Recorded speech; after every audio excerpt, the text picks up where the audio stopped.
This is Standing Watch.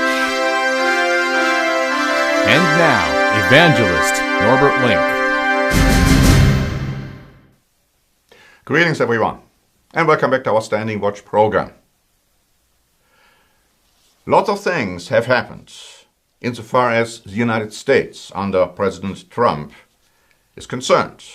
And of course, many have heard about the not so friendly relationship between the United States and Europe, and especially Germany, and the comments back and forth from Donald Trump and Angela Merkel, and also, of course, now the most recent decision by Mr. Trump to withdraw from the Paris Agreement.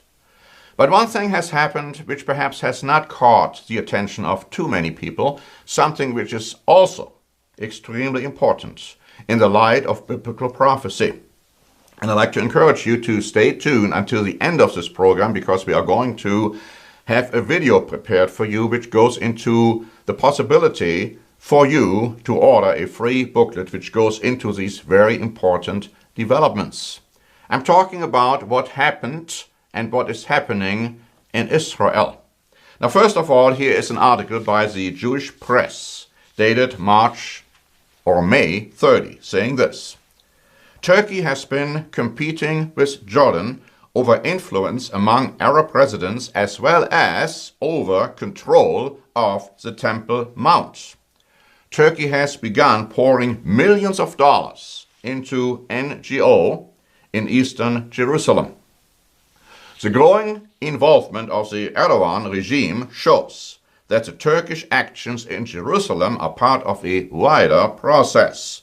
Earlier this month, Erdogan slammed Israel for massacring the Palestinians, calling on the Turks to visit the Al-Aqsa Mosque, and dubbing Israel's control of Jerusalem as an insult. He also declared that all Muslims must defend Jerusalem. In recent years, the article goes on to say, the Turks have poured considerable sums of money into the Temple Mount for a number of activities: Quran reading groups, transporting worshippers to and from the mosque, Ramadan meals, renovations, and cleaning. Muslim groups on the Temple Mount are acting in favor of Turkey. Erdogan's Turkey now enjoys unprecedented popularity among the residents of eastern Jerusalem. Turkish flags are often seen hanging from rooftops in the eastern part of the city and even on the Temple Mount. Now, this is extremely important because the Bible tells you, my friends, that ultimately an outright war will break out between Turkey and Israel.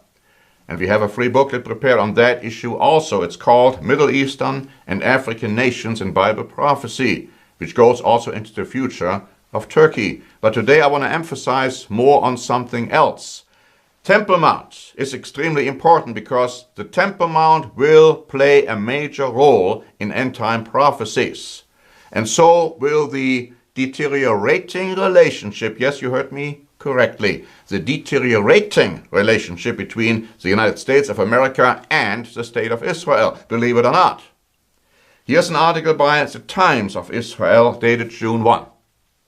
US President Donald Trump on Thursday signed a waiver that delays for 6 months any plan to relocate the U.S. Embassy from Tel Aviv to Jerusalem, disappointing the Israeli government and backtracking on a key promise he made on the campaign trail throughout 2016.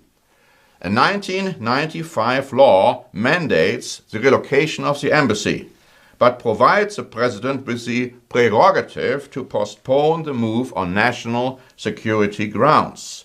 Each of Trump's 3 immediate predecessors, Bill Clinton, George Bush, and Barack Obama, repeatedly exercised that right. They had to do it every 6 months. The most recent waiver, signed by Obama, expired on June 1. Without its renewal, the US government would have been legally obligated to proceed with moving the embassy. And then it goes on to say that moving the embassy to Jerusalem would be seen as endorsing Israel's claim to the city and rejecting the Palestinians, because the thought is that once you put the embassy in Jerusalem, you say, okay, now Jerusalem is the capital of Israel, and the Palestinians want at least part of Jerusalem as their capital for a Palestinian state. And so the US backpedaled, saying, okay, if we do this right now, we are going to jeopardize the peace process. Now, of course, Israel's position is that now has jeopardized the peace process even more. In a follow-up article, the Times of Israel wrote on June 1, Trump once again publicly disagreed with the Israeli government. The first time was the administration's request to rein in settlement construction. Now the waiver emphasized the sharp difference in how the White House and the Prime Minister's office in Jerusalem view the dynamics of the Israeli-Palestinian peace process. You might as well forget that. It's not going to happen. There's not going to be a peace process. Benjamin Netanyahu has clearly said, Jerusalem is supposed to be undivided. It's the eternal capital of Israel. We are not going to allow anybody to divide it. He is completely against the concept of a two-state solution where the Palestinians have part of East Jerusalem as their capital. Now, Mr. Trump has backpedaled and has gone back and forth on that issue. And now, of course, many have said this is a very disappointing step. Especially evangelicals have strongly criticized Mr. Trump, saying, you have made that promise. You have made the promise, actually, that on the first day of entering office, you will move the embassy to Jerusalem. Now, technically, that wasn't possible. You had to, first of all, wait until this other law would come to the point where either it was signed again as a waiver or it was supposed to go through. But in any event, that was a promise. Now, the promise has been backtracked. It has probably been revoked. There is not much of a chance, actually, at this point, and nobody seems to be believing it, that ultimately the embassy is still going to be moved to Jerusalem. Because, you see, the relationship between Israel and America is prophesied to deteriorate.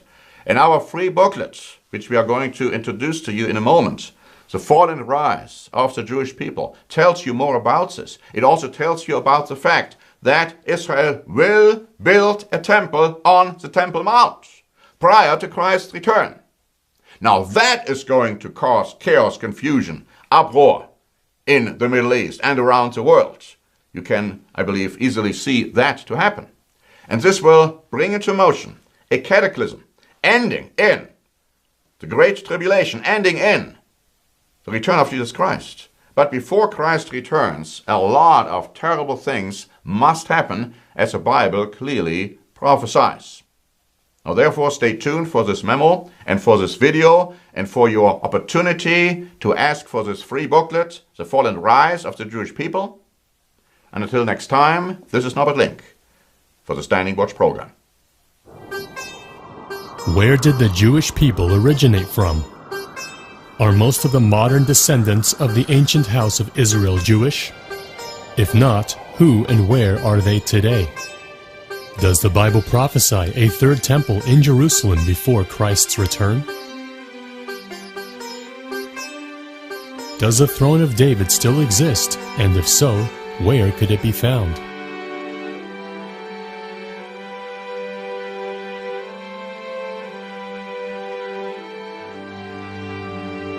What is the abomination of desolation?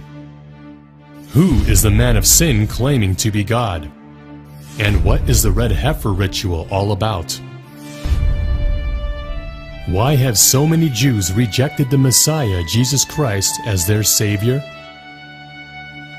What is the true history of the Jewish people, and what is their prophesied future? To find the answers to these and many other questions, and to receive a free copy of this booklet, go to eternalgod.org/contact or click here.